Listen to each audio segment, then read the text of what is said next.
And I always do at the very beginning of every episode. And we are live on the SideQuest, your beautiful weekly adventure into the world of video games. Yes, everyone's shaking their head. It is beautiful. And recorded anytime between Saturday and Saturday. Yeah. Once a week, but we can't tell you where in that week it'll be. Tell you where.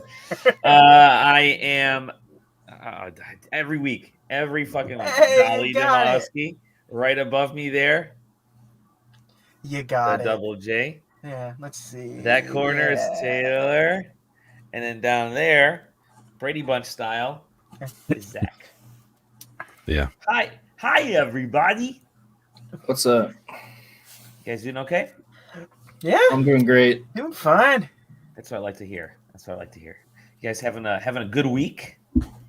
Yeah. For the most part. No complaints yet. Not until we get to the no complaints until we get to the news. Yeah, until we get to the I've got plenty of complaints. It just has nothing to do with this show. So that's a good point. Yeah. Well, how about we just dive right into the news, because there was news this week. There wasn't any news this week until today, and then all of a sudden there was just lots of news. Let's dive into the big one, which is League of Legends. Jump Force. And just kidding.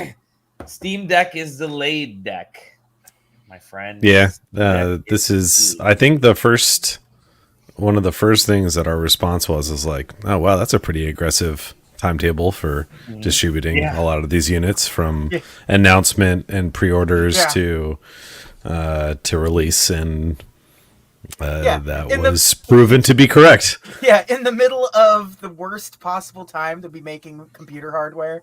They were really grateful. They were really generous. And what's weird though is that, like, they went into the whole operation knowing exactly what the score was when it came to the situation, and listen, it's all going to be speculation about what inevitably caused it. It could be one component, it could be several components. What likely happened is 6 months ago, somebody told them that they had to go ahead and said, yes, we're definitely going to get all these parts for you by X date and X quantity or Y quantity. Yep. And through 2 weeks ago, that person or that manufacturer came back and said, some things happened and now we can't. And that's just the way that shit goes. So, Valve ran the over-under, win with the over, and they ended up on the under. Yeah, I wonder how long they knew is my thought. Because the same thing with the Final Fantasy 14 being pushed back 2 weeks. They had to have known for like a month or so before. So it's just weird. I'm always curious about how they plan these timings. It could have been up to 6 weeks, and this is the reason why I would say that. Counter-Strike Go just had the conclusion of its first in-person LAN final in Stockholm a week ago. Before that, Dota 2 had the International in Bucharest, and both of those are big enough events that this is not news that you want to release in the middle of those two to ride over the whatever headlines that those two games are going to get about their tournaments. So you let those ride. At the end of the day, we're only theoretically a month out, or 45 days out from when they theoretically could have dropped. The first one was December, right? Yeah. So that part sucks, but at the end of the day, between if it was six weeks ago versus today, does anything really matter? Does anything change? We haven't even bought them yet. We put down a $5 pre-order reservation. So from a financial perspective, you don't this is the time where you make the announcement. Yeah, and so many people were getting them in 2022 anyways, so I was one of the few that were actually I was, but somebody did, there's a couple folks that, this sucks. It puts them out of the Christmas shopping, the big holiday shopping season. You know what? That does suck. I'm actually pushing up against that, because all the pre-orders were already accounted for. There were no other extra orders taking place. I mean, the reality is that there was, my guess, low thousands, most likely hundreds of units that were going to actually be delivered in December. Right. Yeah.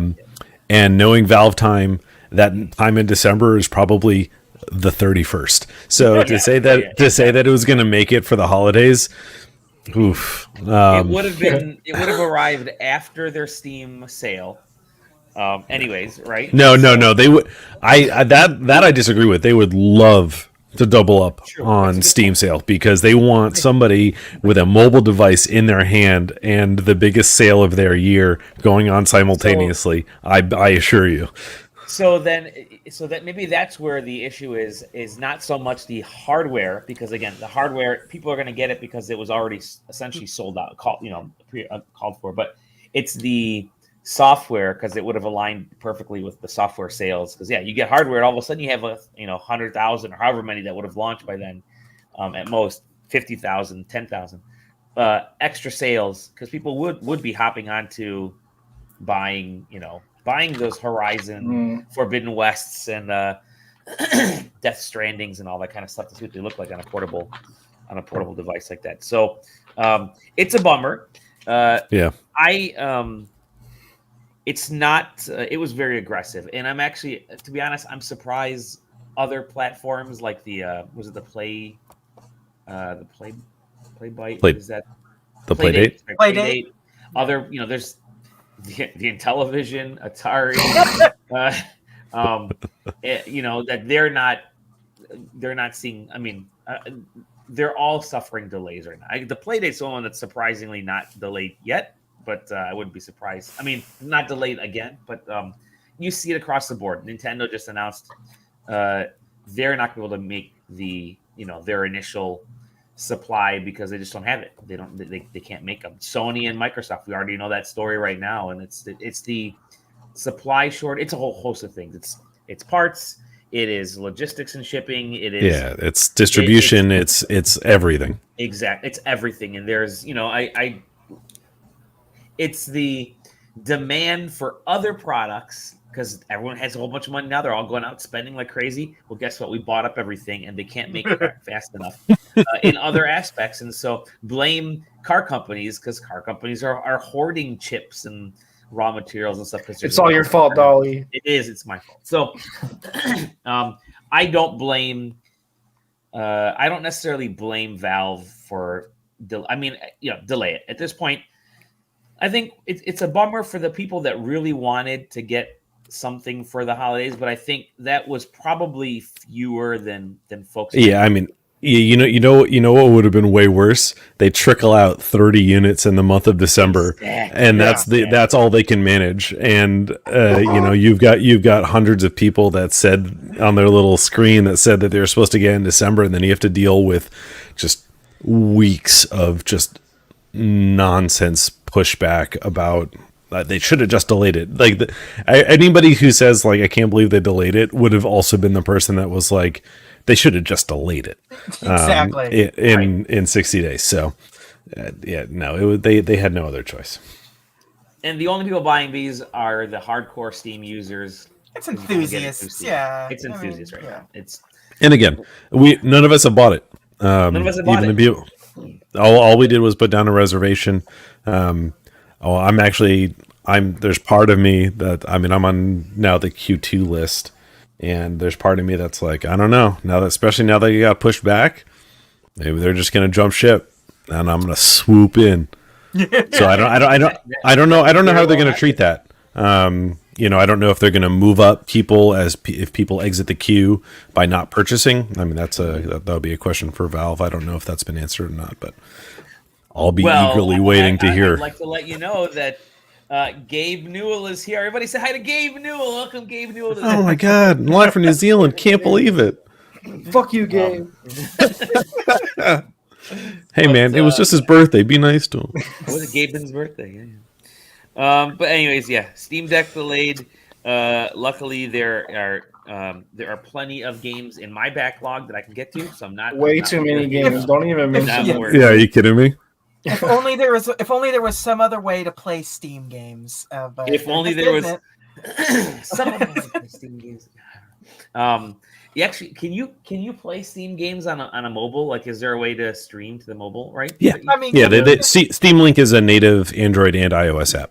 Yep. There you go. Yeah, it actually works really well on Apple TV. I actually have one, and I had issues, but I think it was actually the game that I was playing. I ended up having. Probably. I played. I shouldn't have tried it with Arkham Knight. I shouldn't. Yeah. No, I played Hades on mine, and it was like perfect. That's cool. So, well, there you go. Steam Deck. We wish you the best, and we hope you get back to us soon enough. Other news. There actually has been another delay. Final Fantasy 14 and Walker got delayed. No, it's impossible. This helps you, Taylor. You got it does help me. 4 more hours of sleep. Yeah, no, it's good because I'll save it, but I'm officially in current content. Nice. My man did it, dude. But yeah, listen. This whole announcement, I got out of Eternals and I checked my phone. I was like, oh fuck, like my whole week's ruined. But now I watched a video of Yoshi P breaking down and sobbing, just bowing before the camera, I'm so sorry. I broke your guys' trust. I hope you forgive me. It's heartfelt. Dude, it's fine. Chill. It's just a game, man. I mean, the dude is legitimately broken as a person about. It is very clear that it meant a lot to him because he announced that this is the first time he's ever delayed a game, right? He said that he has worked on games or directed games where their launches have been pushed for strategic reasons, but never delayed in order to be able to complete it. And he was very, very clearly upset about that fact in particular. That and, the way that, everybody knowing that it's the final Final Fantasy 14 expansion, taking time up. Yeah, well, for now. I don't know. Maybe Square Enix's financial results might have something to say about it, and also the release of Final Fantasy 16 might have something to say about it. But we'll see. Well, but it's not the final one. They've said it's just the end of the first arc, so it's kind of whatever. Okay, so we don't know. It could be either one. But anyway, the main thing was definitely a lot of apologizing about to people who took time off work, that kind of thing, which is a definitely more MMO problem to have compared to any other game. I have friends that are I took the whole week off and now they can't move their time off, and it's just it sucks, but it's it happens, but it's also, as much as I'm a fan and I'll kiss ass as much as I can, is that a problem? Push, it's a big one. But the push, big ass, that helps. The push being as short as it is, they had to have known a lot a while ago. I would assume maybe a month ago. So it's just kind of, I would have liked them to announce it earlier, but with Square Enix being what they are, there's a lot of inner politics that happens at that company that I'm sure there's a huge fight or something that happened and they had to figure it out. But yeah, it sucks for everyone. Hey, I'm probably sure that he actually had to fight internally to get the delay in the first place. Maybe, yeah. I would bet. Yeah, because he probably saw something wrong and was we have to stop it. And they're no, you need to get it out. Fiscal year 20, whatever. Yeah, and I mean, he made the point in the post about going gold, which is, literally, hey, we can ship this and it will work, not this is how we want it to be presented. Right. And so, despite the fact that these are employees of Square Enix and they theoretically know that, it doesn't stop the mental block of being listen, this is shippable, and if we have to, we have to. So there's always going to be I had arguments that happen as a result of that. Whatever, man. It'll be here. I get to play Shin Megami Tensei 5 now. Finally, like I'm at my current clip. I'm actually going to get to play SMT5 now. So this is this is a windfall. SMT5. I don't believe that. None of us buy that. I got suckered into the Target 2-for-1 sale. Oh. Ready? Hold on. I got to show you this. Oh, You'll boy. be proud of me. I know what one of them is. Yeah, I know about Nickelodeon. Not only did I get the Nick Brawl game, you guys remember that Nick Brawl game? Familiar. Yeah. I also got a game that JJ thoroughly enjoys and highly recommended. Tony Hawk. Tony Hawk. The reason I got these Switch versions is because they were cheaper. And so I got those. But really, the game that I was really looking forward to in all of this, and it was now free. Call of Duty. Oh, Peppa Pig. I'm not even joking. That game looks cool. Kind of cool. Yeah, it does. But there were within the last week, I think I posted delay articles every day to the point where I just said, you know what, just here's a whole bunch of delays. Blizzard delayed Diablo 4 and Overwatch 2. Of course, yeah. I mean, sometime in 2023, maybe. Those games don't even exist. Like, no. I'm not even convinced that they're real. They're in an alpha stage at best. Yep. And then Marvel's Midnight Suns got delayed, which I had forgotten that game was launching in March. Yeah. But all of a sudden it feels like March is a lot closer than I remember it being. Yeah. Well, a lot of shit got pushed into March, right, from this year, and now it's no longer there. Now all of the stuff that was already in March is going away. Now it's all going away, and then that's supposed to happen later in the year, they said. So second half of the year. So it's perfect for October time frame, I think. The spooky horror Marvel game should as a March release. Yeah, that was not. And then EA delayed PGA Links, or the PGA game. Sorry, whatever PGA 2 or whatever it's going to be called. They was apparently supposed to come out in early spring, but even though they never really gave a date to it, but that's being pushed back. Their return to PGA. I don't understand. That's a weird market to try to jump into, considering the 2K one just kind of dominates completely. And just they announced partnerships and licenses before they even talked about the actual gameplay. They're like, "Hey, we're back into games and with that's all that matters to those guys." Didn't 2K scoop up Tiger Woods? Like that was the deal. Yeah. Like the next 2K game is going to be a Tiger Woods based game. EA is just the worst when it comes to licenses. The whole FIFA thing. No, EA is doing great. They're managing. They're managing. They're doing it. They're doing it. Madden is great. I mean, it's just like I said. Somebody said they should everyone's favorite Madden's un-American football game or something. Yeah. You should just I mean, remember NBA Live, like that whole. No, I mean I've left it out of my brain. Like the last, it was the last one they released was so broken that they just got out of basketball entirely. God, it was so bad. Isn't that the one that had ads everywhere too? Yeah, it was ads everywhere, and players were T-posing at completely in the middle of the arena. Listen, guys, I hate to break it to everyone, but sports video games are actually just kind of bad. All of them. Take that back. No, I'm sorry to. Listen. I don't like this any more than you guys do. Okay, but they're all just not very good. Rocket League's good. That's not. I would argue that's not a sport video game. Are you sure?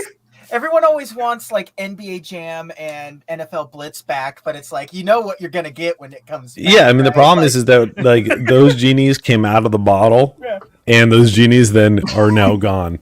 They don't exist anymore. It's just I feel, not that I want to make this too much of a tangent, but those types of games, sports games specifically, were created because of juxtapositions of consoles and arcades being developed at the same time, in the same set of industries, which is like they just don't exist anymore. And I don't think we'll ever get them again. But also, like, the people that are playing the games those people also aren't there anymore. We're selling games to the new generation of players, and they're just not going to work. But anyway, it's also like the new generation of players are playing free to play games. Yeah, like you. Yeah, sure. So, yeah, Yep. put NBA Jam in Fortnite right now. They're playing Naruto in Naruto. Fortnite. Well, I guess. And everyone Ronson gone. Yeah. There's no competition. Like, there's no like competitive scene for NBA Jam, really. Like, right. Yeah, but there's like why does there have to be? But that's why. But the people that are playing like an NBA game want that competitive scene, and people that are playing Madden want that competitive scene with Madden. I dare you. That's why they're bad. Yeah. Go on YouTube and type in FIFA anger like compilation or whatever. Yeah, like people are crazy. Like people that play those games go insane. They start that's smashing true. their controllers. Yeah, I don't get it. Sports games players are on a different plane of existence. Like, well, FIFA, they managed to really get everybody riled up by including as much gambling as possible into it. But they like that apparently. I guess so. I don't know. I'm not touching them. There's no way that you could. There's no way you could convince me to get involved in the player card shit that they got going on. I got a shiny Ronaldo. No way. The original NFTs, baby. The original NFTs. Oh man, I will not go near it. Extra fungible tokens. Extra. we put the fun in fungible. There was one thing actually did launch. Is not delayed, and that's Playland actually mentioned it. Is that Netflix gaming actually launched on all the different iOS? Like, yay! Fine. God, I tell you what, I've been waiting. You've been waiting for Shooting Hoops. The awesome game that's why I was using my phone just now to play Shooting Hoops and all those Stranger Things games those probably weird, already got for free. All those weird pixelated like Stranger Things games that pop up. I believe so the way this works in iOS, I don't know if it works this way in Android. I can find out for you. Okay, you scroll down in the Netflix app. And it takes you to like the gaming hub. It's just like a list of games because the UI isn't all that great. So here, you don't say. Not possible. What? Check out all these games we have, and you click on the game, and it kicks you out to an in-app link to the App Store. And so you click download, and it downloads the game to your iPhone. Again, with Apple, their own separate stores, all that kind of stuff. And then when you want to play it, you can either play it via the icon or from the Netflix app, but I think it logs you in. So you have to be logged in to play. I have to assume that you'll just be able to download the app directly from the Android version. It doesn't have that. It would be cool if it was within the Netflix app, but I mean... so if you're just kind of scrolling through, but then at the same time, I'm not. It was never going to be that way with the iOS version. Not with iOS. Are you fucking kidding me? Taylor's doing the live experiment right now. Is the Minecraft game included in there, or is that just like a separate thing? Because they made them because they made a Minecraft story mode series on there that's a choose your own adventure thing like the game. So why is that not It was the actual Minecraft. Yeah, they made a version. So why is that not included in the game? Because it's yeah, I don't know. They listen, have a bunch of those interactive ones on there actually. Listen, it's different, okay? It's literally the same thing. Here's what they have so far. They have Stranger Things 3, Stranger Things 1984. It's also bad, yeah. And then the games that you were looking forward to your whole life, Card Blast, Shooting Hoops, Bowling Ballers, and Teeter Up. and those are your 6 games from your Are Netflix they? studios. Are these like Unity games made by staff members? Like, I don't know. It's student projects. I don't see it on Android, but maybe I'm crazy. You may need to reopen the app, update or something. Yeah, I did. I actually did. I just updated it. And you have to scroll down a bit, and it says End Games. But it's out there. Well, there you go. Netflix gaming. It's the hot new platform of Netflix. I will have to tell you guys to watch Arcane, the League of Legends show. Yeah, I gotta watch my girlfriend is really big in the league. I couldn't really care, but it's actually really good. I was really impressed. Cool. Yeah, the animation looks fantastic. Yeah, it's like 3 episodes, like the first part, so it's like 2 hours ish. It's really, really good. I will so definitely check it out. Excellent. Other news, I'm just going to mention this one real quick. The Game Awards are going to feature 40 to 50 games. Yeah, and Jeff Keighley said that there's going to be, let's see here, at least... No NFTs. He promised no NFTs. Did he promise? God. I think he promised... Oh, maybe. Who knows? And what is it, like 10 or 11 world premieres? I knew there's a reason why that Sony presentation had nothing in it, because they're holding everything. Because Jeff got in there. Yeah. Listen, I respect the hustle. The fact that Keighley has managed to, he has power, he literally has cornered a market on world premieres, and it's absolutely mind-boggling. He is stronger than E3. Like this at this point, yes, literally true. Yep. We'll finally get coming some more. I say we'll finally get some more Kojima stuff. Then we know how that works. Do y'all remember? Do y'all remember the Fast and the Furious game that they haphazardly had to show because Valve pulled out at the last second to show Half-Life Alyx, and they had Vin Diesel and that chick up there, and they were drunk. They're like, Fast and Furious. No, I don't remember that. Yeah, it's great. Oh, I gotta find this now. That game is so fucking bad too. It's phenomenal. And it's crazy. What was Valve just not ready to announce it? I don't know what happened, but they pulled out last second, maybe day of. They're like, Jesus, you can't show Half-Life. All right, you ready? All right, I'm ready to get banned by ready to get a strike against us, but here we go. Jeffrey is here. Jeff's gonna come after you, Dally. Yeah. All Maybe right. Michelle Rodriguez and Vin Diesel present Fast and Furious Crossroads world premiere trailer. Can you guys hear it? Loud enough. Yeah. This was the stinger for the show. Yeah. Also, keep in mind that this game came out last year, and it looks exactly. Oh my God! Look at him. It can't be.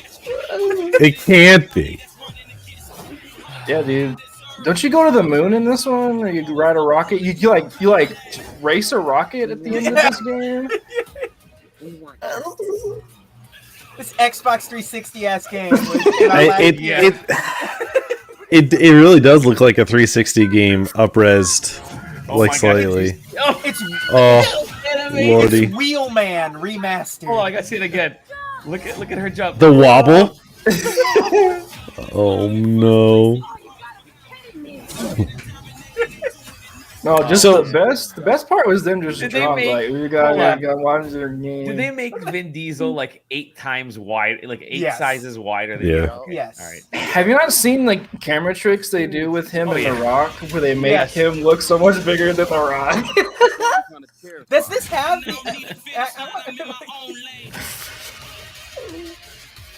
Let's get to the actual. Here we go. Can you believe it's been 18 years, man? Yeah, it has been 18 years. A little article in a newspaper to a movie to a video. Oh man, I don't know if I can handle this. Yeah. surprise guest and also one of my. I A can't. surprise guest. I can't do it. Oh, there it is. Oh my god! Was this the year that they did Stranding? It might have been, yeah. Because he's sitting next to Norman Reedus. He's so drunk, dude. He can barely keep his eyes open. looking for the microphone for a second. Oh my lord! Why are you making me go through this? Do not tempt me. At least he's enjoying himself. Are in our crowd. I know, man, gamers. We have been gamers. We have been gamers forever, and we are an award show of our people. Could you imagine for a second, like the conversation that must have happened between Vin Diesel and Jeff Keighley at some point on the side of the stage, where it's just like, just whatever, man, just do. Say whatever. Yeah. Yeah, this is. It's amazing to see that trailer finally. Look at how she doesn't want to get even remotely close to him. Yesterday, I saw the 4-minute trailer to Fast 9.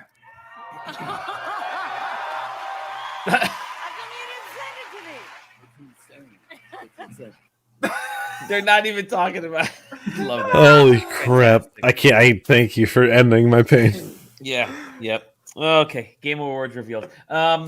Two more notes here. One is that Unity bought the big one. All the Weta digital stuff, the tech and everything. Nuts. So they're integrating Weta digital into Unity. Expect that. I mean, we got to mention the price tag on this one. I think it was $1.61 billion. $1.625 billion. Aside from the price tag, that's a tenth of a Discord. That's a tenth I mean, and a steal, really. I mean, for its Weta edition. Yeah, I mean, yes and no. Yeah. I mean, so one thing that there's, in a couple of like my friend circles, which are not kind of as follow insider stuff quite as much as I tend to, and the first reaction was like, wait, is Unity that big? Unity flies in the back seat a lot, especially compared to Epic with Unreal, just because Epic has so much brand name cachet with what they did with the Epic Game Store over the last couple of years. But so that was one of the takeaways that I had, was that, oh man, people really don't get how big Unity is. And then the other thing is to have exclusive, or what they can now choose to be exclusive proprietary usage of the technology from Weta is kind of mind-boggling for and stuff. The only thing that really I wasn't sure how to feel about is that they specifically mentioned the metaverse in their blog post. Oh yeah. And I on one hand, I guess I would not hedge my bets on that being the reason for making this purchase personally. We're buying Weta just for NFTs. They should have called it the Wetaverse. Smart.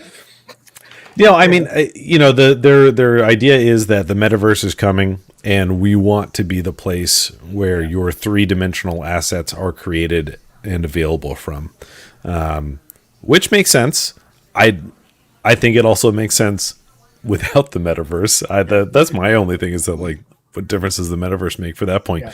Just mention the metaverse once it actually happens. There's absolutely, I don't know, maybe there was just like Facebook / Meta mentioned it, and now investors are gonna be happy about seeing it mentioned. I want to in see this those post. buzzwords in there. I guess, yeah, I don't know. Yeah. It's just, it rings hollow for me. But I mean, like, and it's funny because, like, this comes out, like, the Weta news comes out like the weekend that the Eternals comes out, and they were the effects studio for the Eternals, and they're going to be the effects studio for Hawkeye in a couple of weeks, and like the Batman movie that comes out this year, they're the effects studio.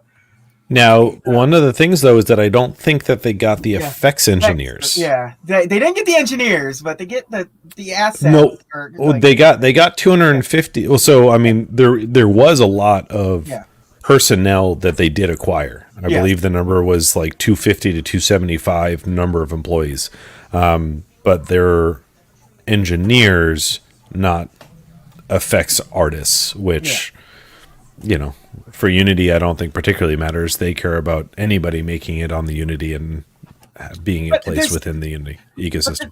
But there's also just the name that is important, because a lot of the people that see Weta don't know who the effects engineers are, and don't care that this is the same Weta that did the Rampage movie or what, it's some stuff that's like, wow, that Weta. Yeah, or is it the Lord of the Rings Weta? You don't know which Weta you're getting. It's just because you don't know which engineers you're getting. You don't know what artists have stuck around, what artists you're getting, but you're getting the tools. You're getting it's like when Disney acquires ILM. The ILM that's working on this isn't the same ILM that worked with George Lucas. It's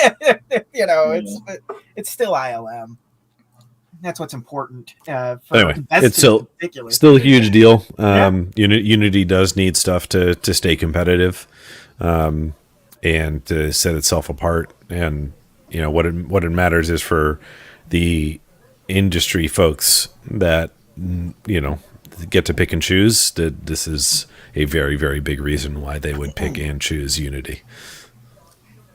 Crazy, or will once the integrations are done. Yeah. Just to give you a comparison, we talked quickly about the numbers. Unity's valuation is $18.7 billion, and as of September of last year, and $18.1 billion as of September of last year, and as of April of this year, Epic's valuation is $28.7 billion. And again, the Epic has a huge extra set of revenue stream to it. Unity is purely an engine and marketplace shop, unless I'm mistaken there. Nope, and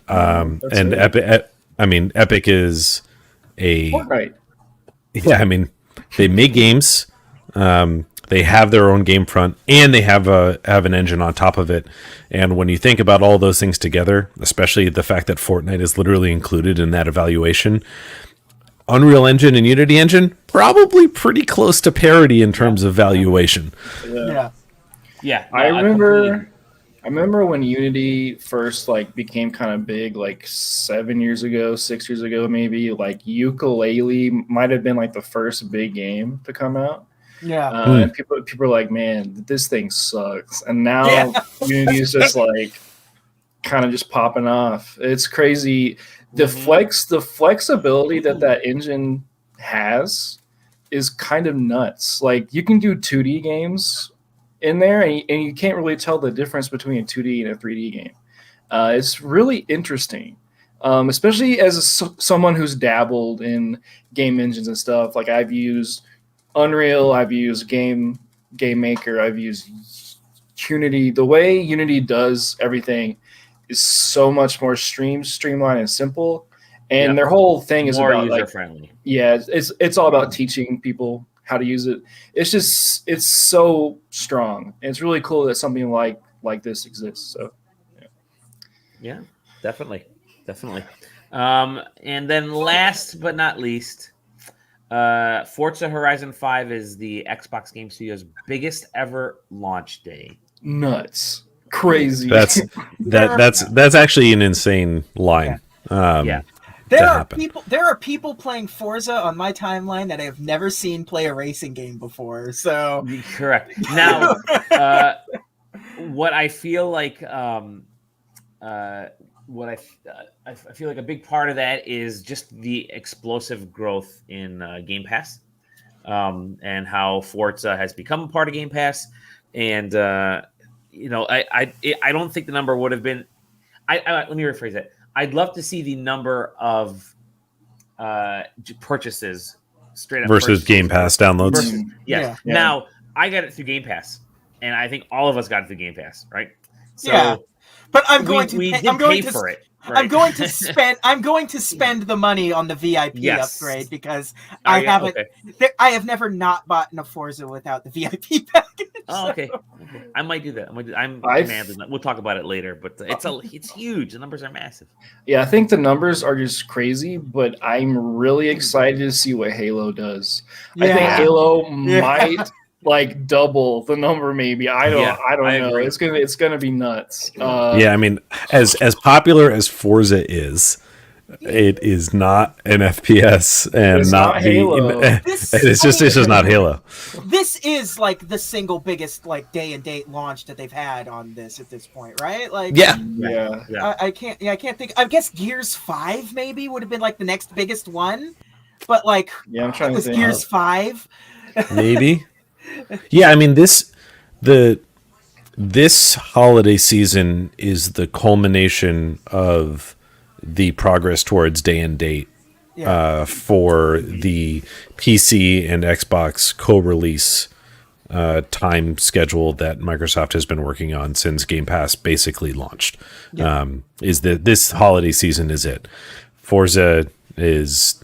I'm sure that there was a lot of brows that got nice and toasty dry after the numbers dropped about Forza because everybody's finally it's just like, okay, it's coming together. I'm just gonna say my first Game Pass game was Crackdown 3. So seeing where Game Pass has come to where it is now is just like it's crazy. Yeah. Well, now it's like now they've got all the Bethesda shit. Now they got EA all lumped in there. And they got some nutty arrangements that they managed to make happen. Not gonna lie. This number, and undoubtedly, you guys are right. It'll double it with Halo. It's going to entice more companies to invest in Game Pass. I'll be interested to see I'll be interested if they ever let us know what like the player retention numbers are because like not unless they're good. Yeah, exactly. Do they care though? They got your money. Yeah, exactly. Yeah, it's like so if you want to think about business from a business like where business is now, we're in this time where they don't want consumers to own as much as they used to own. Yeah. That's why Game Pass works because one, it works for us, but also it works for the company as well. So seeing this being as successful as it is, it would be dumb for Sony to not be like, okay, we obviously have to like copy the but I don't know if Sony's going to do it. Like I don't know if they're going to actually follow the logical next. No, I don't because I don't think I don't think that they can. I don't think that their various studios that they work closely with, I'm not going to say trust them enough, but I just don't think that they see that Microsoft owning both ecosystems in Windows and helps a lot. And Xbox removes a significant barrier. Also removes a significant amount of overhead transaction fees because there's no third-party storefront that you have to leverage. It's built into Windows.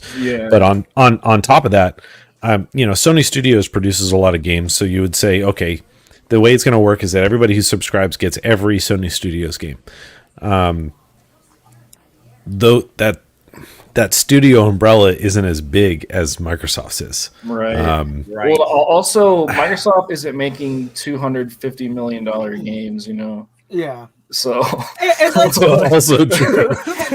And let's not as many at least. Not as many. That's true. Yeah. Let's be honest. It's the idea of Game Pass is a really Western idea. Yes, I think that's kind of like what my overall point is. And this concept for the Japanese business is not in their wheelhouse. I would love to see who manages to make the pitch. Like whoever, if theoretically somebody in the Japanese company space managed to like pitch it and actually get a large number of executives to agree to it, I would love to have a conversation with that person to be like, all right, like, what the fuck did you do? How'd you do it? My boy Tetsuya Nomura in an elevator. And he can do anything. Once he's in an elevator, anything can happen, clearly. I think I think that it would be possible if Sony managed to bring Square Enix on board with it. And be part of it. Yes. If they were able to do that, for somehow to say that, like, hey, listen, every Square Enix game launches on our PlayStation, service, day and date, then it would work. And there's no way that it would ever. Well, Square has a thing with Microsoft. Like, they exclusively put the games on Game Pass. Do you think? Okay, this actually just for whatever reason, I can't believe this didn't. Yeah, so I can't believe this thought didn't come to me before. But do you think that while Microsoft is sowing the seeds, planting the seeds to make Game Pass come up to this holiday season, it's also sowing the seeds with as many PlayStation close third-party partners as possible to make sure that those games are also coming on PC as soon after release as possible to basically make this harder to do on the PlayStation side. Yeah. I think, see that, so like my point of saying Sony wouldn't do it, so now it's like it's obviously way too late. Like they should have done this a year or two ago, even later. Like, so it's just kind of like it's kind of nuts now thinking about how Microsoft has cornered the market. Like, there's literally no way people can come in there. Unless it's like Steam. The only company that could would be Nintendo because they're just their massive IP. But they're going to sell games individually anyways. Speaking of Japanese companies that would never do it, Nintendo is probably the very number one at the top of my list. Yep. Like, Valve could do it, but I don't know like what they would, like how they would work around it. I mean, who would they? There is so many deals that Valve would have to strike with. It would have to be a niche like indie games or something. Like like it would just have to be something weird, but it wouldn't ever be as successful. You're right. So what? Epic will do it. I have a feeling that Epic will do it with their store, and it'll be NFT based. Shut up! Because if you don't play a game, the developer's not making money. But if you're playing games and you're adding value to the block or whatever blockchain, I don't know what blockchains are. I don't care. I'm gonna quit the show. I'm gonna quit. I love how like we were just talking about how. Microsoft is making the push for nobody wants you to own anything that they make for you, and yet we trust them some reason to handle NFTs. I do. Like, what the fuck? Dude, it's sounding like Google Stadia talk and how they're supporting studios. Like, oh, you will pay them and you don't own anything. And once we go ahead, Dolly. No, go ahead. I was gonna say if we start to see stuff like Devolver, Humble, Chucklefish, and like those publishers start to fall into specific folds, that's when you know that something's really gonna happen. Humble, it puts all their games on Game Pass day one, so not all of them. Not all of them. All their latest, like their newest ones, all their. Where was it? I literally DM'd you about one of them like 2 weeks ago that didn't come out. Is it their like? Sure. I think it's they're ones that they produce themselves, not their published ones, but they're like Humble. Oh, they're in-house games. Yeah. All those are on their first day. That's true. So, it's the only way Sony would be able to do it. Sony does have a great backlog a back catalog, I should say, of games. Right, you have to go right in with that nostalgia. The way they would do it is to say on day one you get access to 400 of the games that we've created, although a lot of them are old, and here are 10 games that we're working on. They're going to be released in the next 2 years, first-party games that are all going to be on it. I mean, the only issue that I can see is that like you pitch that to Sony execs and it'd be like, we already have PlayStation Now. What are you talking about? Right, exactly. No, here's my actually nefarious idea that might be happening. They're going to give you backwards compatibility, but it's tied to having a PlayStation Gold subscription. That would be so fucked. Oh my god, imagine. So you know how like we've had this kind of like back and forth battle of goodwills between Sony and Microsoft for like the past 10 years. Yeah. And like they've both been trading blows off one another. That would eliminate so much of any goodwill that Sony has managed to build up. No, their pitch would be like, we know you love our games and you already own them. So, I mean, you already have. Yeah, but like that's an easy alley-oop for Microsoft, which is like, especially with a 20th anniversary slot coming out soon, they're just going to be like, oh, thanks for this free slam dunk. By the way, backwards compat all of our stuff all the time for free. But see, if this was like Sony like 4 years ago, I would never have thought about this. But it's Sony now, and Sony now aren't the best at doing what they're supposed to be doing. So, to say the least. Yeah. Anyway, last bit of news before we leave. You pour one out for Jump Force. Oh yeah. Entering the delisted status. Dude, that game, man, that's something. That was on Game Pass. I tried that for a couple of minutes. Yeah. Yeah, it was like a console exclusive one. Yeah. It feels like it's one of those situations where it's like, because we just kind of heard about Konami having licensing issues with. So you can't get any of the Metal Gear games right now. But this one feels like Jump Force. You know, the developer was it Bandai Namco. Yeah, they're the ones that push out these anime fighters. 5 or 6 of them a year. Yeah, the game didn't do so well, and there's no reason for us to re-up that license to get. Yeah, that's exactly what I was saying. So I mean, it released in October of 2018 in Japan, I think, and then 2019 here. So they ran it for 3 years basically, and then they probably had a contract. All right, it goes for 36 months. Then we reevaluate, and then what they did is they reevaluated, say, "There's no way we're paying for this again. We're going to put it out. Here's 6 months to take everything down." Yeah, and you know that licensing gets more complicated once it hits the United States too. So. Oh, it's so bad. Yeah, like it's one thing in Japan because it's all just jump, but like that shit's not just all jump once it hits America. Right. That's why we never got those kick-ass DS games. Those. I had to import it. Yeah, import Ultra Superstars, whatever the fuck it was called. With the online Smash Brothers game. Yeah, dude, that game was thick. It was so awesome. Good. Yes. It was so good. And I had to read guides how to use the menus. Yeah. Pouring one out down my gullet. Anyway, that was it.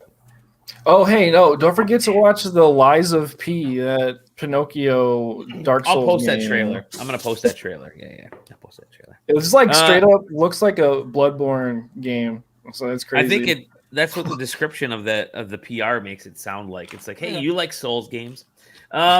Speaking of games that we've been playing, there's one that all of us have been playing, so we'll just get that one out of the way first. And that is the three of you have been playing. You haven't really touched it? I have not. I have not downloaded it. I've played the intro 4 times. And this poor man. He's trying. This is why we need Sam on the show. I know he's been busy, but he's been playing it nonstop. He paid for the early access because he's a huge fan, so he was playing it last week. Forza Horizon 5, the game that we mentioned just a bit ago with the incredible sales. It's a looker. It's a looker. Even on... I don't have enough space on any of my hard drives to install it. Yeah, I had to delete. Well, I like It's funny because on my Series X, like Forza Horizon 4 with all of the DLC and everything was like 80 gigs, and this is like 111 gigs. Yeah, like, not even including. There's no DLC out yet. It's a gorgeous game. It looks great everywhere. Xbox One, I played it. It looks great streaming on my phone. Looks great on my laptop. Streaming. It's on cloud. You can just on cloud. the cloud and it is good. It's and you've been playing it on your Series X. Yeah, Series X and my laptop. It's great on both. Okay. Yeah. Hey, the game works. Yeah. That's one thing we can say. No, it's fucking awesome. I'm a racing game fanatic. Yep, me too. Especially the Horizon games usurped the regular Forza Motorsport games for me by like Horizon 2. Just because they really heavily leaned in on the fun. They're still sort of simulation because there is enough reality there, but it's as if it's like if somebody did a Need for Speed game well again, is what Horizon feels like. It's so fucking good. It's so good, guys. Yeah, JJ, what do you? Yeah. Yeah, no, it's you can see you can tell that this is sort of like all of the stuff they've been doing for the previous 4 have all like sort of like this is now all of the hard work we've been putting into these games like come to this culmination of like ideas and design choices and stuff. Like it's the perfect location. All of the little all of the little improvements they made throughout the years, like the weather effects. Like remember like the storms and stuff were like a DLC option later on. It's like now all that stuff is just here. They have like the different seasonal stuff and I think the seasonal stuff seems to be playing out better in this game than it did in 4, because 4 just kind of bounced it around too much and like it didn't feel natural the way the seasons progressed in Forza Horizon 4. But this feels better, and it's so polished. Like there is so many little, like all of the little details are really starting to stick out now. I think I said on Twitter yesterday, it's like I was driving a Bronco and you can see the antenna like wobbling in the breeze as you're I saw that too. Wow. Yep. Yeah, and it's just a little detail, and like when it's not just like it's a trick of the camera, because you can see it slow down when you slow down and stop when you stop and everything. Like it's like the physics in the game are ridiculous. Like I can't get enough of like just driving around. I'm barely racing. I'm just exploring at this point, smashing billboards and smashing shit. Yep. Yeah, just like learning the lay of the land and being driven off the road by drivatars of friends that aren't very good at the game. You'll start seeing mine pretty soon now that we're friends, so that's good. Yeah. So I've played the intro 4 times, and it feels good to play. 4 times? Why? Okay, so it just keeps crashing on the same spot for whatever reason. Yeah, it unfortunately has a few crashing bugs. Yeah.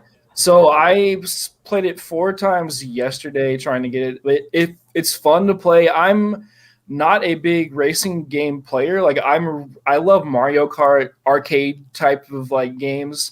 I've never played a simulation game like this before, and I wanted this to be like my first. And it's fun. I really just like the little stretches I've played it. I just have figured out how to turn, how to like use the brake, like just like little things I've found out just over the like 40 minutes or so I've played it over and over. Yeah. It's just fun. I really want to get into it and start exploring and stuff. But yeah, I just have to wait for them to patch it or for it to just like randomly work. So because I couldn't because I couldn't get it to work on my laptop because it would randomly crash out. Oh, really?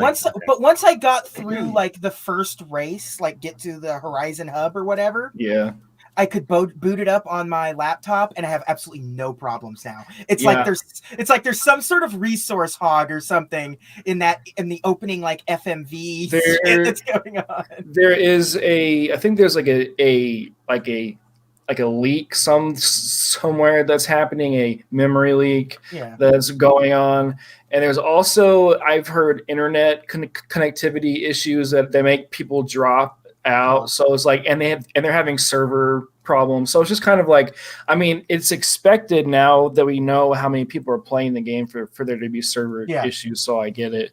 But yeah, it's just, I'm just fine waiting. Like it's cool. Like I'll just pop in. But yeah, it's a good looking game. Like I have it turned up all the way on my PC. It's just gorgeous. Yeah. And I'm really intrigued to see what you can do with it. Cause I mean, with cars, it's kind of crazy that you're driving through a rainforest, you're driving down a mountain, you're driving in snow, you're driving in a desert. Like it's like crazy the amount of like vistas that you can like do, even in the little like slice that I've played. So it's really cool. I've always liked those intros that they do because they do a really good job at showing you sort of the different types of races to expect. They do a really good job of doing like, this is your drift, this is your off-road, this is your hypercar, this is your sprint and stuff like that. Like they do a good job at sort of like teaching you the game language early on in those little intros. I like those a lot. All the Horizons do them. Like the Forza Motorsports proper just kind of expect you to be a car guy and just kind of, because it's all menus. It doesn't have any, there's no open world or anything. It's all menus. So it's just you plugging around, picking your car, adjusting meters and things to get it to your liking. And Forza lets you do that, but they really want you to just buy the shit and apply it, and it's fine, and you're not really going to have to tweak too much. Motorsport, you're going to have to tweak some stuff if you want to be competitive or whatever. These ones you don't really. Yeah. Is there's like a little line that there's in the game that shows you like it's yellow or like red, and there's like a corner. Is that new?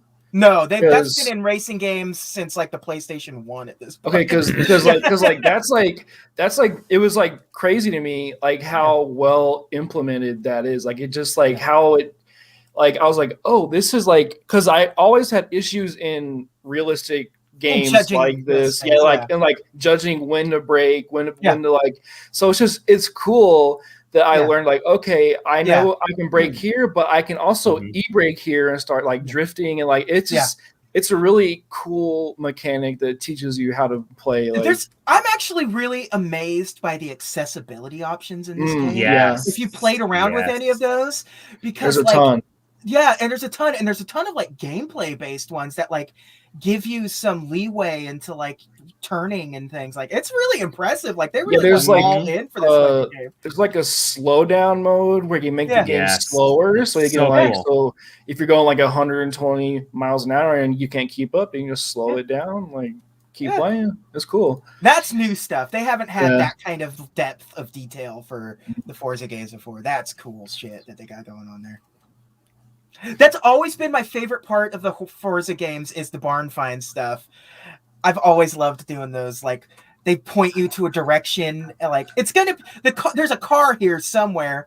Go to this point on the map and just try to find it. And I love that shit. That's my favorite. That it like turning Forza into like a racing game into like an adventure game for a minute or two. It's really good. Neat. Yeah, it's a brilliant idea.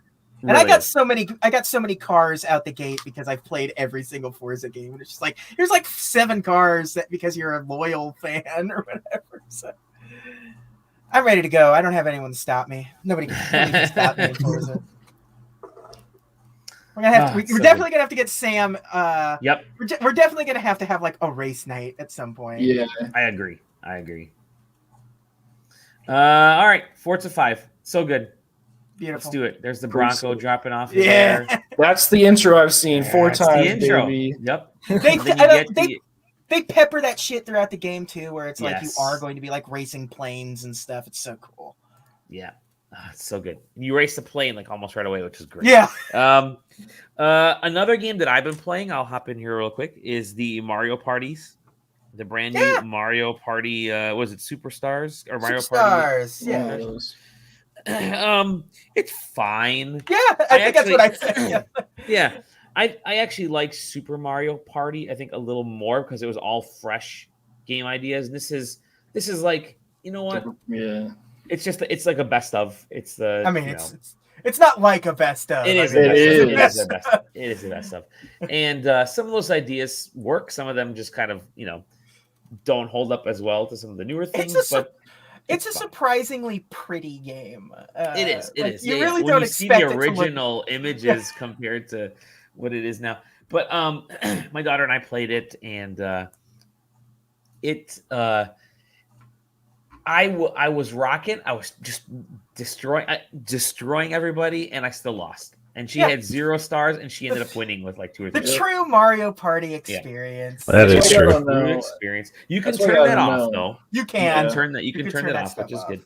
But don't, because you're losing so much at Mario. You do. There is. I will say, there's nothing better than your kid being like really bummed out that they got smoked in Mario Party, and all of a sudden to come back and win because they had most coins and whatever else. And so, but yeah, it's just it really is a historical like look at the series, because you can select. The main menu is identical to Mario Party 1's main menu. Yep. You can listen to music from like all the games or a bunch of the games in the series. You can listen. You can unlock the original Nintendo 64 board music, like for no reason. Nobody wants to really hear that. I think it's really ballsy of them to keep the controls the same for these games, like the spinning the sticks, like especially on Joy-Cons. Yep. I did crush the competition by knowing when to use my palm on certain things and when to it was not fun for my kids. Joy-Con drift is going to go up 200%. I can't believe that with Joy-Con problems they actually did that. Oh yeah, but so anyways, it's fine. Enjoy it if it's good. It's Mario Party, and Nintendo's going to sell a bajillion of them, and they always make a lot of money on Mario Party. It's going to be a hot Christmas seller this year. It will be. It will be, because there's nothing else available anywhere. And I've also been playing some. I've been clearing out this time of year where I start to clear out my hard drive space on my platforms so I can download and buy new games. That's what I did to get Forza on there. And I played a bunch of Switch games because I needed to get Mario Party on there. My 400 plus gig card is filled up, so dude. I had to go through and delete a bunch of games and play stuff. But I didn't want to just delete it. I'm like, you know what? Let me play this game that I never actually played, that I got for like 15 cents or whatever. And Bloodstained Curse of the Moon is really good. Wow, go figure. It is. Yeah, go figure. Whoa. Let's move on to you, young man. Me? Tell me. Okay. What are you playing? Final Fantasy 14. Final Fantasy. No, I've been my enjoyment of that game has been completely through talking with Taylor about it. And he'll living vicariously through. I think that counts. Yeah. But yeah, my game. I've been playing one game, two. This last week. One of them is Dot Hack. I've been going through that series. This man is insane. I've been going through the anime, going through the manga, going through the games. So I've been going through the Dot Hack games. Those are amazing. Interesting. I was so fucking addicted to Dot Hack on the PS2 I remember. era Dot Hack was so good. Dude, me being an MMO kind of like brain rot, like I'm like obsessed with these types of games. Brain rot. I love it's just like the Dot Hack series is just like very much like just my thing. Like it's such a cool concept. Mm-hmm. I love seeing the stories evolve outside of the game and the way the devs make the storyboards and the everything inside the game, like make you feel like you're a part of this community for a game that doesn't exist. It's so cool. I mean, whatever. I can keep talking about it, but I won't. My other game I've been playing is Legends of Runeterra, which is the League of Legends card game. This game I've played off and on for a couple of years. And the cool thing about Legends of Runeterra is, as a card game on a digital platform, is probably the best game on for it, because the way they balance the game is they balance it to where everything is always going to be competitive. So like my decks I've had in beta, like when I got invited to that in 2019 or whenever, are still viable now. So I'm still using the decks I've had for years and doing good. So they don't rotate cards out. Your cards that you buy or you get with their currency very frequently, they just hand it over to you, are always going to be worth something. And the way the game works, which is different than like Magic or Yu-Gi-Oh, is like there's a back and forth between you and your opponent. Like I'll play a card, and then it's my opponent's turn to play a card. So like you're not just watching each other like, oh, I'm gonna do this spell and activate this and do this. Like it's just a conversation back and forth. It makes for a really cool counterplay and fun card game. It's a lot faster than other games. A lot of cool mechanics that you can do.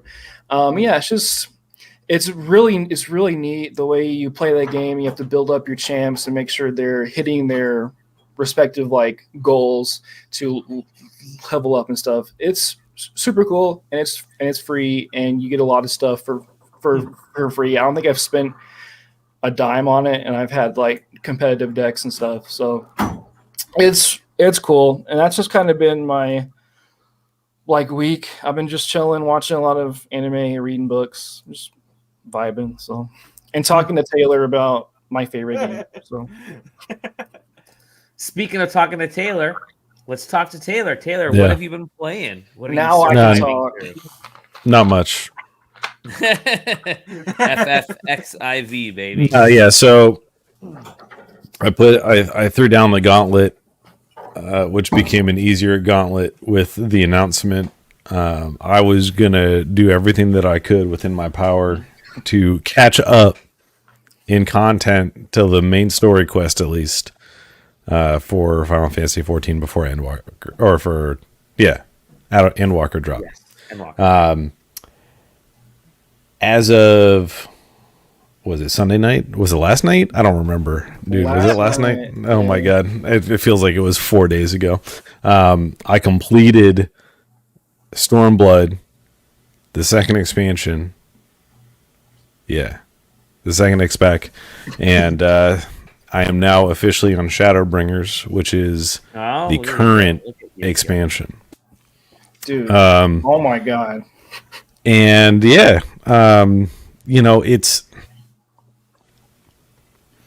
I don't know if it's necessarily quote unquote worth it, considering the amount of time investment that's required. But I would argue that it is one of the best Final Fantasy games from at least a story perspective. Yes, sir. Part of it is because of how much time you put into it, which sounds like it sounds stupid, but it's not because I feel obligated because of how much time I've spent into it, but because how much it brings you into the experience of the game and how well crafted the characters that you interact with on a regular basis are. And oddly enough, and I made this point to Zach the other day, that you play as a silent protagonist only in the sense that you never hear the character talk out loud, but based on emotes and the fact that you get to click responses, the character, like your character, talks to the NPCs that you are interacting with. So you never hear your character's voice, but they're not quote unquote silent in the, Legend of Zelda Link sense. But that being said, so like you have these main character NPCs that you're going through the story with, and in no other game that I can think of that I've created my own character with has it created a sense of like these characters know who I am, and like I don't know, it's a completely unique thing that an RPG has ever done for me. I can't think of another one that has been able to replicate it in that way. And so going through it, and then you're like, especially because at the end of Stormblood, something happens where they're all gone. I don't want to spoil too much in the off chance that anybody hasn't done it, but they all go away, and then it's very clear that I'm in the process of like getting them back. So like Stormblood is an expansion about those characters. You're just spending a lot of time with them, and for the culmination of the expansion to be like, oh yeah, bye. Is kind of rough because you're like, oh man, I just spent like 800 hours with you guys. Please don't leave. But yeah, no, it's very good. I do an entire patch of content. I run like 4 dungeons over the course of the whole thing. And it's the only time I've ever interacted with other characters in the whole game. I've probably run like a grand total of 20 dungeons over the entire main story quest line that I can think of. I cannot talk more about this game, but it is so unbelievable the amount of quality content, story content alone that is in this game. This is kind of nice. So post-patch content in Final Fantasy 14 is, I mean, it's incomparable in the literal sense. There is no MMO that has done what it is doing. Just like straight up, nothing has ever done it.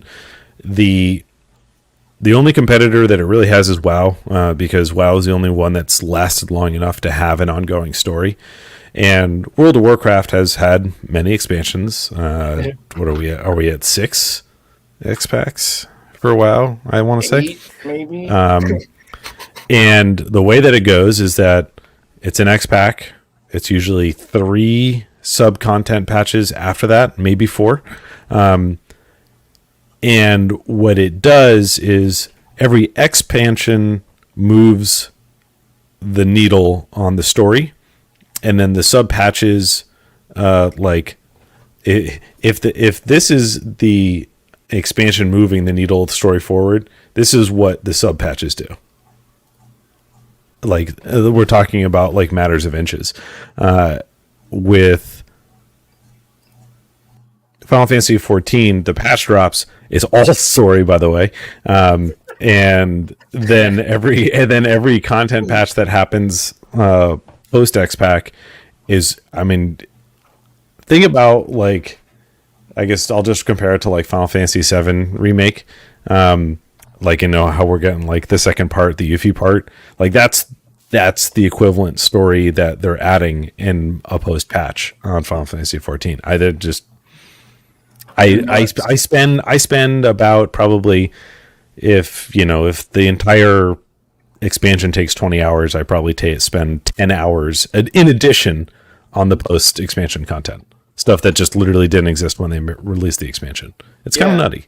It's the thing that is really crazy to me is it is a long form content. So it's like I've been playing this game for 6-7 years, and like I've been with this story since the start.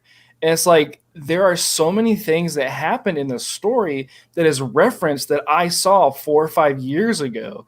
Like there's something I mentioned to Taylor. I was like, yeah, like that plot twist that you just saw in the latest expansion trailer got mentioned in like a level 20 quest that you played. Like it's all here. It's all referenced. And it's like, it's a huge task to like undertake this lore of this game, but they've made it easy to access the story again and go back and stuff.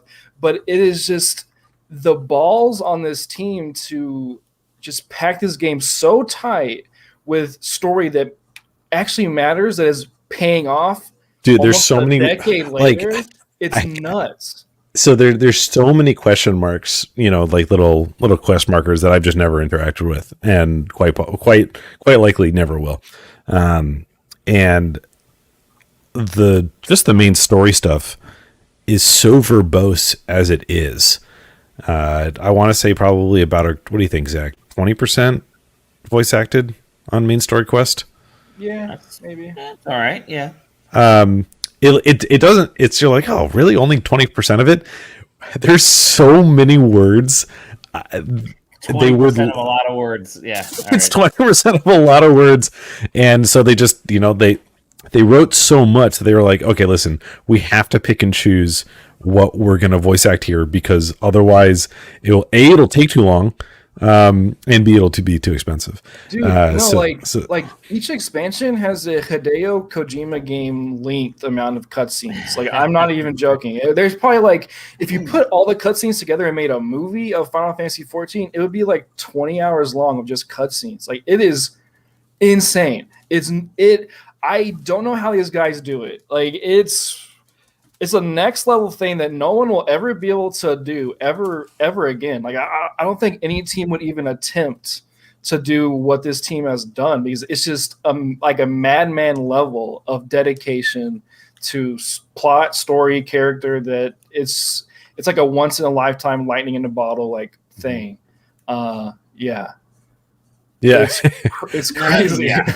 So if you look up like Final Fantasy 14, like all cutscenes on YouTube, just 2.0 A Realm Reborn is 8 hours.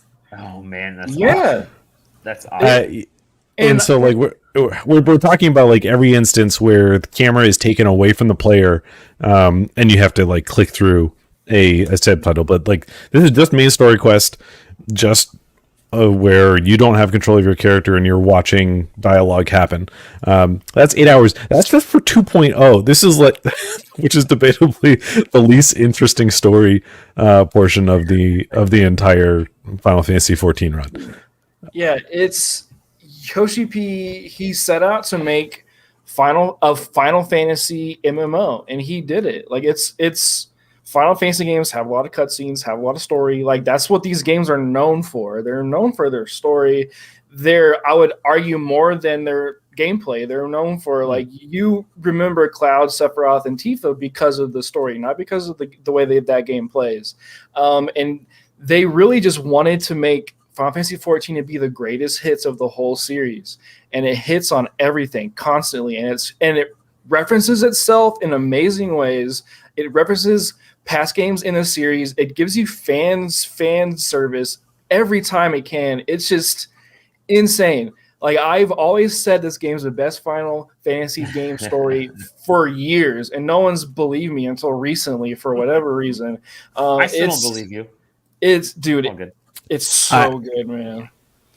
Yeah, I mean the hard, like I said, the hardest part is just like the sheer amount of kind of time required for it. But like at the same time, in the same way that you would, there's never anything that you have to do in order to be able to progress in the story other than play the game. And say in the sense of comparison to JRPGs, especially older school ones, where it's like, okay, we need a little bit of extra gold to be able to buy XYZ, or we need a little bit of extra XP because this fight's a little hard. If you have time, you will complete Final Fantasy 14, and the only thing that you have to do is go to the next quest, which the map always tells you what to do. Yeah, they give you that is the only requirement. Yeah, the quest will give you the armor that you need, give you the gold that you need. It'll give you the experience that you need to just play the story. Like, you don't even have to see another person. You can just play this story, and that's it. Like, and it just so happens that this amazing single-player story game has the best MMO RPG in-game rating content, like, out. Like, it's crazy that these are two of the same things. Like, it's nuts. I don't know, man. I don't know how they're gonna keep it up, but they've done it for a decade. I can't imagine how they. I struggle to imagine how they do it when. I mean, Final Fantasy 16 is already in production, right? Yeah, it's coming out next year.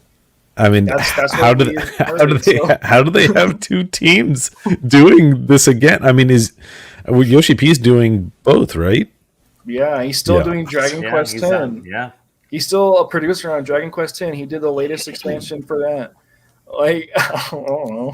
Yeah, do you think that Square Enix looked at like the success of Final Fantasy 14, the fact that they never localized Dragon Quest X, are like, oh, maybe we fucked that up a little bit? Yeah. I think they definitely did. You have so many Nintendo Switch install base because they made a Nintendo Switch version, right? Yeah. Yeah. They even have a solo version only, just a story mode that they have out on. It's such a bizarre choice. It's coming, right? So it's just. I mean, I've played Dragon Quest X using a live translation machine like thing, and it's a good ass game, dude. That game is so fucking fun. I wish it was an official thing, but yeah, whatever. Final Fantasy 14, play it. You can play the first expansion for free. Just download up to level 60. It's crazy. Yeah, I mean, they literally. I mean, there's no question that, or if you're on the fence about wow, this sounds like a lot. You can literally play what does it come out to? Just under half of the available content for free without qualms, just by downloading the free trial. You can level up every class in that game to level 60 if you want to, and that's at least a couple thousands of hours of gameplay if you wanted to do that. Or if you just want to do the story, it's 60 hours right there. So it's amazing. I guess my to not make the Final Fantasy 14 meme thing, but if you're wow, that sounds like a lot. I don't know if I really want to do it. There is no cost to run through a Realm Reborn, because chances are that if you play it and you're like, this game sucks, well, then you just drop it. If you play it and you're like, this game feels good, but the story isn't as good as what they said, it's that's unfortunately the part where time has to be the one that tells. But so I was at work today. I was talking to a guy I'm sitting next to. We started talking about games. He said, "So what kind of games you play?" I said, I like Final Fantasy 14. He said, "Oh yeah, I tried that. I didn't like it that much. It was too slow." He said, "I just like to kill stuff and like in WoW. That's my favorite thing." So it's if you don't like story in games, if story isn't your thing, Final Fantasy 14 is not going to be your jam. Mm-hmm. But you could obviously skip cutscenes if you wanted to and be a loser. But if you want to just race to the end game and do raids and stuff, if you're that type of a player, sure. But that's there. You can literally pay to skip. You can. But I wouldn't recommend it, specifically because of the reasons what I just described. Where I was actually just thinking about it. Because I know people that did do that, but the idea of getting there, the thought of being where I am right now and not having gone through any of the experience of with it's just I get it. It just makes it that part of that experience effectively meaningless. Where you just feel like the things are going to happen. You're going to play the story and you just feel nothing on it, which is a totally fine option. That just doesn't sound. I don't know. I'm very happy to be on the other side of it, where there is emotional reaction to a well written story. There is a character, the main antagonist of this latest expansion, that if you skipped, literally he would be who is this guy? But he's a very important character, and I can't imagine not knowing who this dude is, going into this expansion and having any emotional response to what he's saying, what he's doing. It's just crazy how intertwined the story is and how much it matters. Like what Taylor was saying with the other characters being so realistic, and it's kind of they're your buds. The trust system, they added a trust system in this latest expansion where you can bring these characters into dungeons with you, and they have character specific dialogue according to what's going on in the mission and according to who you have in your party. So you can bring a different mix of the main cast with you, and they'll say different things to each other. They'll talk to each other, and you don't have to do any dungeons with real people. You can just do it with the main cast if you wanted to. Mm-hmm. Which sounds sick, by the way. Yeah, I want that. I want it immediately. And you can level them up, and they get experience, and you can have fun, dude. So I mean. And that's what this team knows, what the player base wants. They see what you're saying, hey, we know you like these characters, hang out with them.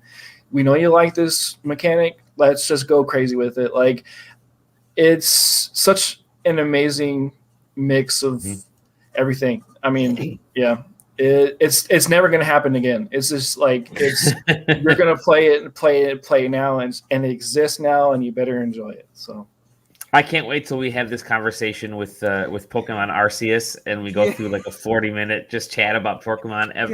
Pokemon. Yeah, you just make sure you let me know which week that episode's happening on, Jelly.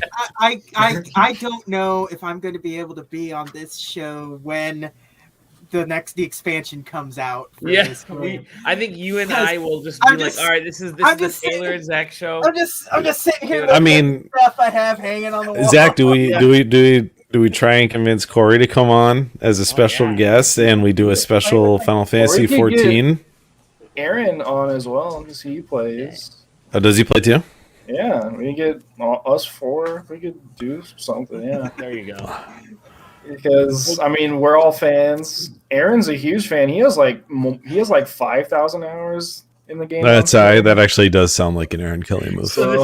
So I was gonna say. So tell me, like, what's Final Fantasy 14 like? Yeah. So you guys, tell us about Final Fantasy. Tell us how you really feel, dude. They're adding personal farms and islands. He's taking a nap. Yeah, no. I will say though. I mean, it actually does. Every time that you look at the stuff that they're adding, it's like, all right. We have it's like they have a list of like, hey, what do we have that will still one up the stuff that we've done so far? And a lot of times it seems to be a list that literally came out of Quest's brain. Yeah, dude, it's like oh, let's add personal islands with farms and making your own house, and like a farming simulator game, and like, oh, here's this chocobo raising simulator where you can like breed chocobos and race them and make bets on them, and like, hey, you can play mahjong, and you can like, it has everything for every person that ever existed, dude. Like, you just tell someone like, hey, you can raise a chicken and race it, and it's like, there's someone who's like, dude, that's crazy. Like, it is nuts, man. That game has, I don't know why the devs did what they did. They just go above and beyond. They could have done the bare minimum, but they don't. They just like go above and beyond for whatever reason. They did, and we saw how that worked and out. that's what we know how that worked out. Dude, you can play triple triad from Final Fantasy VIII and duel other players and get cards from dungeons and build a deck. Why would they put that in there? Because it's fun. Like, that's literally it. Like, yeah, it's cool. Like, let's just like add a card, like add a whole card game. Oh, let's add like a little MOBA game. Oh, let's add chocobo races. Oh, let's add like a bingo game. Let's add mahjong and a ranked version of mahjong. Like, it's like, why? Because it's fun and people wanted it. Like, it's crazy. There's a video of. There's a video comparing World of Warcraft devs and the Final Fantasy 14 devs and how they talk to their players. It's so crazy to see the different way they talk about the game towards the community, and that's where I'm gonna leave it. But yeah, just play Final Fantasy 14. There we go. Excellent. Okay. Anyway, so the other game I've been playing, is World of Warcraft. JJ, you actually were playing games for. I know there's review stuff. I don't know if you're able to talk about one of them yet. Captain Toonhead's went up yesterday, so I can talk about it, but I don't really have a lot to talk about right now. It's just it's as good as it was at the demo. So all right. When you get more time into it, yeah. And please, probably next week when we talk about it, refrain from touching your face all the time and rubbing your nose and stuff. Yeah. So that way you won't. I won't be like Captain Two Head. God, I'm just an idiot. You'll be in that trailer. Yeah. I have nose hairs, and it's just the worst. Like whenever I speak, it's just like they're tentacles trying to get out. No, I'm just kidding. I'll just talk about the one thing since it is an hour and a half into the thing. I finally into the Final Fantasy cast. Into the Final Fantasy cast. I've been playing Final Fantasy 14, and it's no. You legit had me there. Yeah, I finished Guardians of the Galaxy yesterday. Cool.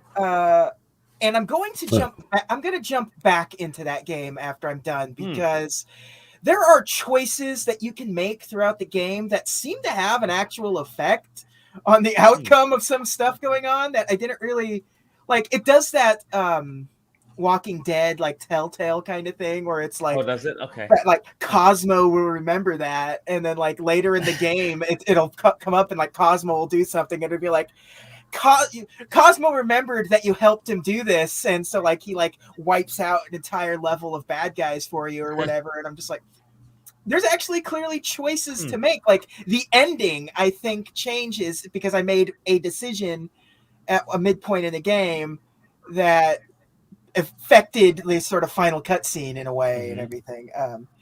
It's a really cool game, and it does a really good job at making the team seem like they're becoming a team, because they do this thing where you find things that like characters can do. So like, this wall, like Drax can just like punch it open, or like Gamora can slice it open, and as you go throughout the game, like the characters, as you sort of grow with them, start doing that stuff on their own, which is like a neat way of like, you can still see it as an interactable object, and if you get to it early, you can tell the character to do it. But like most of the time, they'll just like already be there with you and just like go and like do it on their own without you having to tell them. Like you've become such a meshed unit that you just know what to do all the time now. And you, like I said, you never directly control your party, but just Quill. But they do a really good job at like introducing these characters and growing these characters and learning their backstory. It is jam-packed with lore stuff. There's like collectibles you find, and then there's like and it goes to their room, and you go to the room that it was in there and you look at it, and then like the character will come in and it'll give you like some backstory about where they were before they joined the team. Because by the time you get to the game, the team has been a team not that long, but they are a team now. Like you don't get to see them hook up or anything. And they really, it's better than the movies by and I like the movies a lot, but it is way better than the Guardians of the Galaxy movies. It's just the characters are more well realized. There's more heart to them. They really work well together. It's wild to see how this game turned around from us being so sick of talking about it and seeing videos about it to so many people raving about it. They showed so much in that first playthrough, but then also they showed almost nothing, because it's a pretty long game. It's about 16 chapters, and each chapter's, it's probably 20-25 hours, depending on how much of a completionist you are, how much you like to explore, how much you like to just dick around. But like, and they use the Marvel like cast of characters really well. They get some really obscure characters in there. Is Eros in there? No, but don't they spoil it. No, I'm just kidding. But there's like, and they do a lot of cool Chekhov's gun stuff with it. Cool. Like Chekhov's gun. That's funny. Yeah, because like they start off with a joke. Like, we're not going to do that. That's a suicide mission. We'd never do that. And like the end game part of getting to the final mission is doing this thing that Drax was trying to convince you to do. And it's like, and when they announce it, and when Quill is like, "No, you know what we have to do, Drax," and Drax just is like, "Yes," and like even you're like, "Yes," because I want to do this too now. Like we're such a well-oiled machine. I think we can actually handle this. But like, some of the cosmic characters that you want to see, Cosmo's in there, they teased that. Adam Warlock's in it, and that's an important. I was about to say is Adam Warlock. Yeah, and that's an important character in it. Lady Hellbender is the character that they sort of showed being sort of like a major villain, but she's not. That's just like the first like chapter or two of the game. The Church of I always forget their name. Truth or whatever the hell it is in there. They're the main villain of it, and the crux of the story is basically Peter Quill. Peter Quill has to save a former lover and her daughter that he thinks is his daughter. Normal, yeah. And that's basically like and it leads to like, actually this is bigger than just that, and it's a galaxy spanning situation. But it does some like, there's some space fighting sections in it, like legit Star Fox stuff where you're like targeting and shooting and doing barrel rolls and quick turns and everything, and like some really good platforming and some really like the way you find some of the hidden costumes and like lore stuff is like, you really have to sort of like, you have to look for context clues, like, oh, this looks like a platform I can hover boot over to, or like Gamora can fling me up there or something. And it's like a really like not more Tomb Raidery, like we're trying to find some of that stuff. It's really, it came together so, and I had no problems with the game. Like, it's so polished. Nothing froze, nothing crashed. There was never any missing dialogue. I never got caught in any like geometry. The only thing that was weird about it is that it uses ragdoll physics, and you know how that can be sometimes. Like an enemy just falls funny and starts twitching or whatever, and like clip through the environment or whatever. But like, it's just like, compared to, it's like, this is like when you have how Avengers launched compared to like how this launched, it is just day and night for Square and their Marvel shit. It's wild, and it's a great story. It's genuinely like, it had me like, I want to keep going to this story. It's a great Marvel game. It's one of the best Marvel games, like this side of Spider-Man. It is so good.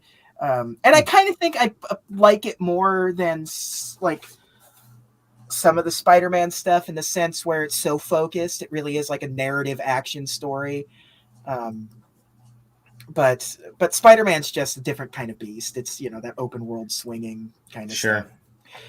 See, now I want like a Thanos Quest adaptation by this team. That's the thing. This story takes place before, like, they know who Thanos is. But none of the Gauntlet stuff has happened. Yeah, so they could do Thanos Quest. Yeah, Thanos like is like there is Thanos related stuff in the game, but it's not like he's a character in the game or anything. But like, so yes, and they introduce an Infinity Stone, like that's just like early in the game. So and Adam Warlock and all that, which plays into Thanos Quest, and that would be a really cool like thing if they did it. Oh yeah. It's Adam Warlock, it's the Magus, it's all of that stuff is like playing a role in here. It's like, it's cool cosmic Marvel from like the 70s and 80s. It is that style with the flair of like the movie stuff, because the characters clearly, like their personalities and their designs are very clearly based off of the movies. And the music part of it, like the Guardians of the Galaxy are going to forever be linked to 70s and 80s rock. Yep, that mixtape. And this game packs it in. They really like during the final boss fight, like the final countdown starts blaring at a like and stuff. It says this perfect stuff, and it does a fake out multiple times throughout the game, like ending fake out multiple times throughout the game. It's really cool. And like I said, I can't wait to go through and see if the choices really change a lot of, because some choices, like some of the things that it said, like, oh, this happened, so you can do that. And you're like, boy, so if I didn't do that, I would be in one hell of a situation right now. So yeah, it's really, really like definitely one of my top 5 games of the year. It's really good. So like, is Howard the Duck in it? No, I'm sorry to disappoint you. Oh, But like there are some like obscure villains in it. It's like the Blood Brothers are in it, and you're like, nobody's thought about those two goons in like forever. Yeah. So it's cool. It's really, really cool. If you're a comic book fan, there's a ton to really like dig your teeth into this. And it does one of my favorite video game things where you push a button and you get like scan mode and you like scan for lore. There's shit there. Scan it. It's going to give you lore. It's like Metroid. It's great. I love it. More of that, please. You get it. Yep. Yeah. So that's it. I beat that. I'm very, very happy with it. I highly, highly recommend Guardians of the Galaxy. It shouldn't have been as good as it's ridiculous. That's as has good no as, right being this good. Yeah. Yeah. Especially like it's like. Especially on the heels of the last big Marvel game being Avengers. Yeah. You missed that. You didn't say that in the news section for me. Where is it news? Spider-Man is coming November 30th. It's finally That's true. The day after my birthday, Spider-Man shows up. Have they you guys, I just doxed myself. No. They've just said Spider-Man's coming November 30th. They're supposed to show a trailer in the next day or so here. Is it because this okay, so like this week is Disney week, like Sunday is Disney Plus Day, and they have a shit ton of stuff Friday. On the docket. Yeah, I thought I said Friday. But I said Sunday. Okay. Who knows? Time is a flat circle. Time is a flat circle. It's Disney Plus Day, so there's gonna be a shit ton of stuff, and there's kind of some speculation that there'll be that stuff. But it seems like a bad place to show this shitty Spider-Man. It's not going to be good. It's probably just going to be like Hawkeye, who has like a swinging mechanic a little bit, like, and no. I didn't even think about how he's going to play because he plays so well on his actual game. He plays amazingly well. He feels so good to play. I can't imagine how he's going to feel in this like bastardized like. Especially since he's not going to have like original content. It's just like you can play as Spider-Man. So if there was in the other content, in the pre-existing content, which isn't like only some of the levels are built to be like swung around. Ew, it'll be real weird. Ew. Yeah. So it's gonna be terrible. Doesn't make any sense. No. Well, we'll try it out November 30th. Okay, and we'll tell you how. I will tell you. Firsthand, the day after it comes out. I own it. I own the game, and I haven't cracked it open because I've been, I don't know if hesitant or what, but they are set it myself. They are fixing. Is it still on Game Pass? Yeah. Is it okay? And they are fixing a lot of like the XP shit now, so they're kind of going back on some of that stuff. But wow, crazy. Yeah, the stuff that people hated, they're fixing. That's yay. All right. So it's gonna be a fun few weeks of games because there's lots of releases this week, last week, this week, next week. This is the big GTA this week. Woohoo! GTA, Pokemons, Battlefield. None of us are playing Call of Duty. Hopefully, we'll get a code still. They heard me talking shit, and they're like, nah. They probably heard you talking shit. Tired of this dude. They're out. And I'm tired of this podcast. An hour and 47 minutes later. Too long. Too long. Hey, we forgot to talk about the soundtrack for Final Fantasy 14. Oh, let me tell you. Actually, on that, play the sound. If you guys want, we'll leave a separate stream of just Taylor and Zach talking Final Fantasy 14. You will get the best sleep of your life. With that said, you see all our socials on there at all of our names, and if you're listening, at Taylor Bliss, at @the_double_J, at OKQuest, at Dolly Domofsky, at SideQuesting TV on all the streaming stuff. And the SideQuesting Discord, which you should be in there because we have a really good time. Every Wednesday, you gotta watch out. There's a post. Every Wednesday. Today. Every Wednesday. It's Wednesday, baby. You know what that means. Actually, I didn't watch it yet today. I know what I have to do. Yeah, we store updated. Yep. Thank you, everybody, and we'll see you next week on the next episode of The Side Quest. Bye. Bye.